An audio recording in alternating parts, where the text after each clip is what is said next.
Welcome to Building While Flying, a Sasha Group podcast where we interview business leaders about how they tackle challenges, stay resilient, and navigate ever-changing skies. Welcome to the Building While Flying podcast. Today, my guest is Max Greb. Max has a passion for meat and grilling, and he has grown his social media accounts, Max the Meat Guy, to over 8 million followers across various different social media accounts. So, Max, how you doing today? I'm doing really well. Yeah, thank you so much for having me. I was just mentioning before, I just moved into New York, so in a bit of a transition period, but found a place that allows grills, which is, of course, very important to me. And yeah, excited to be here. And you, just so the listeners know and the viewers know, you don't have any formal training in cooking and grilling. You're kind of self-taught, right?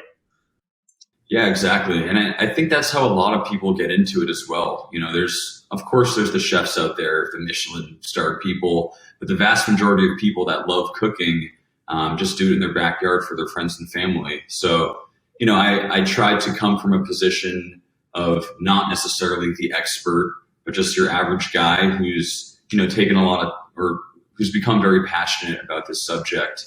And I do my best to educate, entertain, and just kind of dive deep into the whole, you know, area of cooking, specifically. How lucky do you feel like you are that your parents named you something with an M so that you could have the alliterative effect of Max the Meat Guy? It worked out absolutely great. Yeah, it's funny though. Trying to come up with a name for social media was actually more difficult than you might think. We spent like weeks trying to figure it out. And then finally we had this video that started to do really well. And I'm like, gosh, like this is the time. Like if I don't come up with my name now, I'm never going to come up with it. People are going to know me by some random. I had like one of those, you know, funny little silly names, but came up with Max the Meat Guy, and here we are. Where did the passion for meat come in? Like how young were you when you started to develop this passion?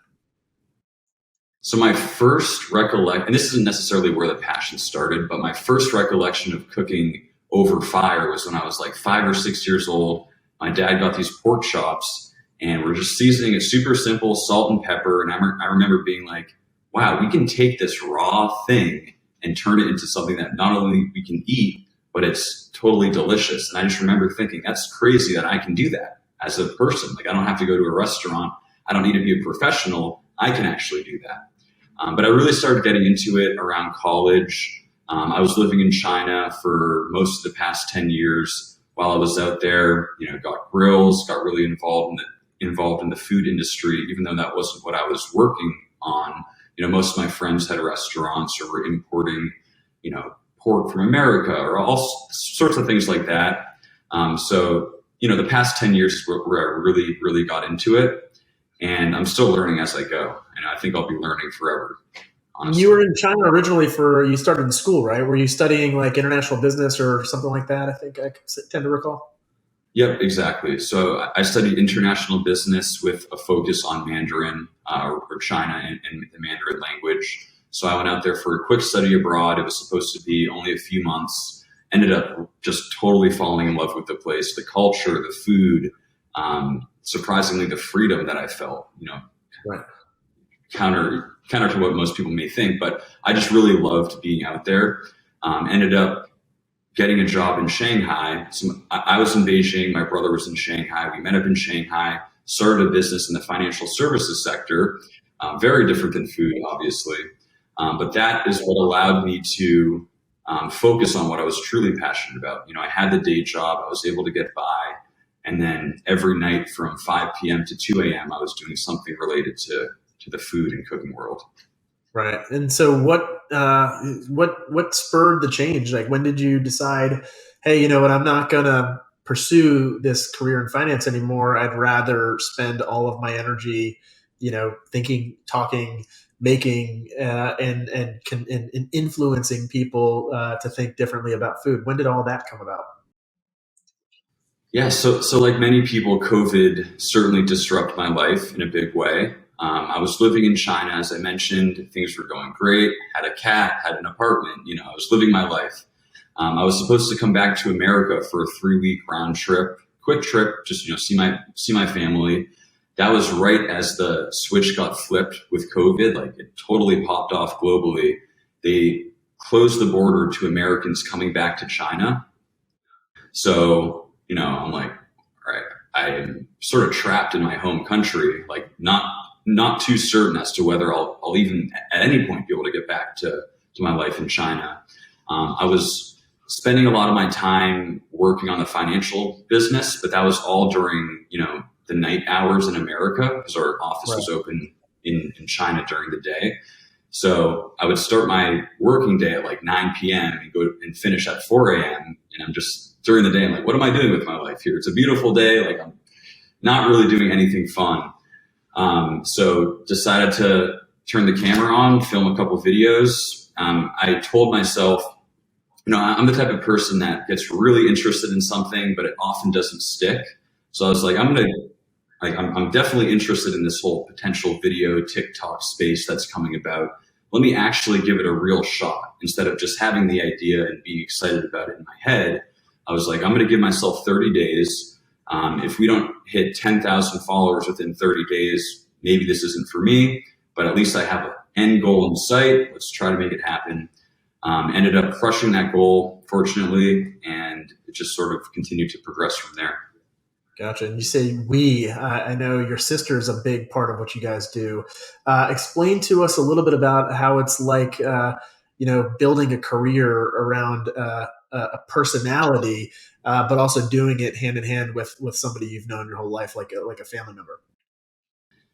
Honestly, it's the greatest gift that anybody could have. You hear people saying, "Oh, I've worked with family, and now we don't talk anymore." Or like, it seems there's sometimes a negative connotation, or it's like, I'm only doing it because they're family. I'm lucky to have a sister who is way more organized, smarter than me, just overall a great potential business partner. So it just logically made a lot of sense in terms of how it feels. It's great. Like, I'm in her apartment right now because there's crazy construction going on in my place. So just having the support of somebody that you can really trust. And I think that word trust is just incredibly important when it comes to business. Like, hiring people I found is extremely difficult. And a foundational element is like, can I trust this person that I just met 2 weeks ago to log into all the systems? In my case, logging into Instagram, TikTok, like, they have the power to say anything in theory. And just knowing that I can trust them as much as I trust myself is probably the most important part of it. One thing that I'm interested in, because obviously, the name of our podcast is Building While Flying. Our audience is typically, early stage entrepreneurs, people that are just getting started, or, in a lot of cases, they're also established entrepreneurs. But I find there's some interesting parallels, right? You created a business centered around finance, but then you also came back and you created this entity, this thing, this Max the Meat Guy thing. But from an outsider's perspective looking in, it also looks every bit the part an actual company, like an actual business. Describe a little bit about the differences and nuances for people out there, how different it is, creating like a finance style company or a product or a service versus building a company that's built around your brand, a personal brand, that kind of thing. In what ways are they similar and what ways are they different? Yeah, that's a really interesting question.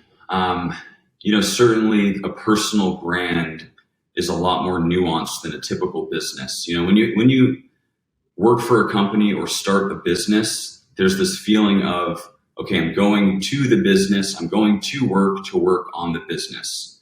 And there's pros and cons to that, but it's this outside thing. I found that with a personal brand type thing, it is fully integrated in like literally every element of your life. I wake up in the morning and, some people say, oh, it's terrible to be on your phone all the time. I'm on my phone 24/7. It's related to this business. But I guess the point I'm making is it's fully it is my life. Like, I am it and it is me. So I'd say that's the biggest difference. I will also say, it's sort of different to your question, but the financial company is something I did to make money. This is something I did out of genuine, pure passion. And everyone says, oh, I'm passionate about something, so it's more fun. But that really is totally true. And it's sort of difficult to articulate, but when you're doing something for money and when you're doing something for money, you're not necessarily incentivized for the right reasons, and you're not necessarily going to be as good at it. I think that's the main thing. You're not going to be as good at it. When you're doing something for enjoyment, you can get great at something. So, those are some differences. I always like to say, don't chase money, let money chase you, right? Like, just go out and figure out what it is you're passionate about, and the money will follow. So it seems like you're really out there living that life. Talk to me a little bit about just like what people need to know in 2022 about meat and about grilling. Like, I know me and you, before we got started on recording, we were talking about how a novice like me, who hasn't touched a grill in 15 years because I've lived in New York and Los Angeles, what are the I actually do want to get into it more. I want to go buy a grill. I want to start cooking.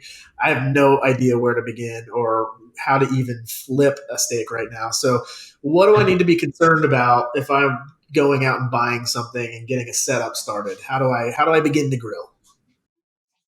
Yeah, so it all starts with the meat, right? Like that's the the centerpiece. That's the protein. Typically, that's what people are grilling for.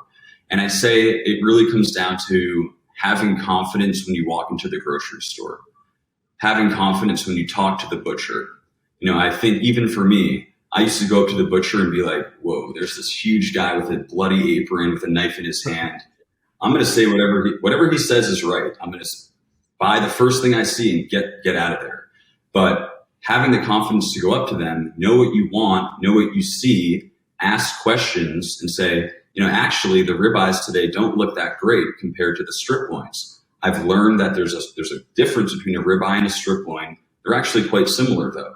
So maybe I went into the store thinking I want a ribeye, but the strip loins look way better today. The marbling is just so much better. Having the confidence to have the guy, go back and take the one further behind or reach in front of the thing to grab the specific piece that you want. So there's some education that goes into knowing what you actually want to pick out, but just being confident when you go into the store. That's so interesting. From an outsider, I would have always assumed the more important decision is the tools that you're using, not necessarily the actual subject matter. But it sounds like the far more important thing is the actual subject matter. Like, what is the meat? Where are you getting it from? How educated are you on it versus are you using a charbroil grill or, something else? Would that sound about right? Yeah. 1,000%. So you could cook on any type of environment as long as you have confidence in the meat that you're cooking with. You can cook over a campfire. I did that, last week. You completely hit the nail on the head with that one. 100%. The one other thing I wanted to mention was temperatures. Having a meat thermometer is absolutely critical. Once you start to have a very basic understanding of just the temperature between roughly 100 degrees Fahrenheit and like 130. So think about between a hot tub and the tap as hot as it goes. That's the range you're looking at for a steak. Once you start to gauge those temperatures and kind of visualize them, you can cook way better steaks far more consistently. How about seasonality? Are you going in and out of fish season and chicken season? What do you think about when you're thinking about what kind of, meal to put on the dinner table? Does that kind of stuff play a factor in it? Or are you cooking steaks all year long because that's what you're really into? Sort of the latter. I will say in this day and age with the freezing methods they have, you can freeze a steak for 2 years if you wanted to. And the quality would be just as good as just about the same as it being fresh. When it comes to seasonality, I'd say vegetables. I am the meat guy, but I still eat vegetables. I still like to cook vegetables. But those are what kind of take priority when I think about that sort of thing. Nice. So what's next for Max the Meat Guy? You're already kind of I wouldn't say monetized. You're already kind of extended out to all the major platforms, and you're doing quite well. But I know once upon a time you're trying to create your own line of jerky. Is that something that you might be interested in? Kind of bringing out your own meats. What do you want to get into next? Yeah, no, that's definitely on the horizon. I think when it comes to the life cycle of a creator, it seems like, well, one thing I've recently realize is that for a lot of people, it's very short. So they're doing great for 1 to 5 years. And then all of a sudden it's like, wait, that guy used to be the biggest thing 5 years ago on YouTube. So from that perspective, I'm really starting to think, from a long-term perspective of how do I sustain this? Because it's what I want to do. It's what I love to do. How do I make sure I'm able to do this 20 years from now, 50, 30 years from now? The first way that most people monetize being a quote unquote influencer or content creator is typically through brand deals or like AdSense. That's the platform paying you. So YouTube paying you a bit of money per view, or a brand asking for a placement, and you use their cup and it's like, buy this cup.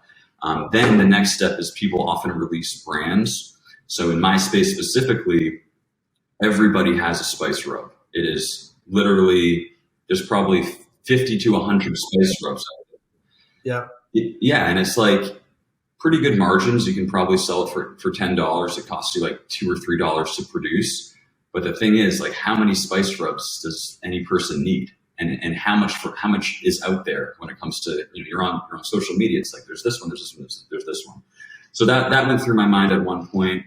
But I, like you mentioned, I keep going back to jerky. You asked the question of what got me into meat before, or like this whole thing.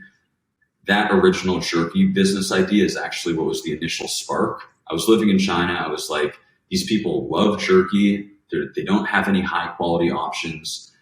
There were some companies in America really taking off. So I was like, maybe I can launch an American style jerky brand for the Chinese market. Spent 5 years learning all about jerky, making recipes, trying to sell it under the black market jerky sales, everything like that.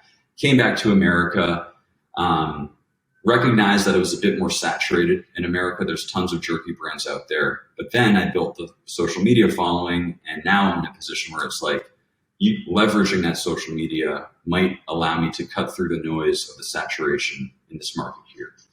Right. So that's something that we're currently working on. I'm going to a food lab tomorrow to look at some of the samples and stuff like that.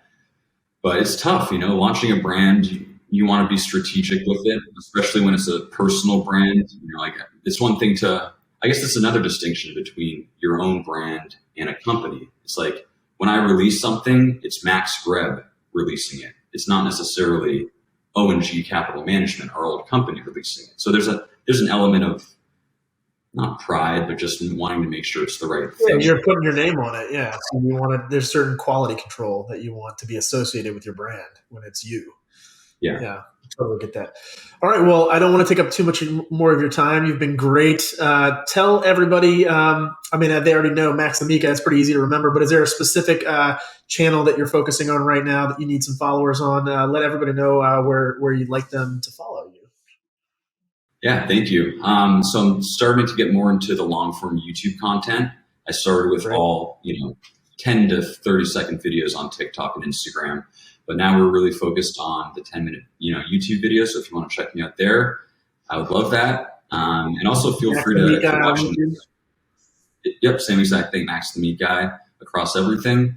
And also, if you're watching this, if you ever have a question about simple to complex when it comes to cooking or grilling, just shoot me a DM on Instagram. And I'm happy to try to help you out if I can. Cool. All right. You heard it here first, folks. Thanks for joining the Building While Flying podcast, and we'll see you around. Bye-bye.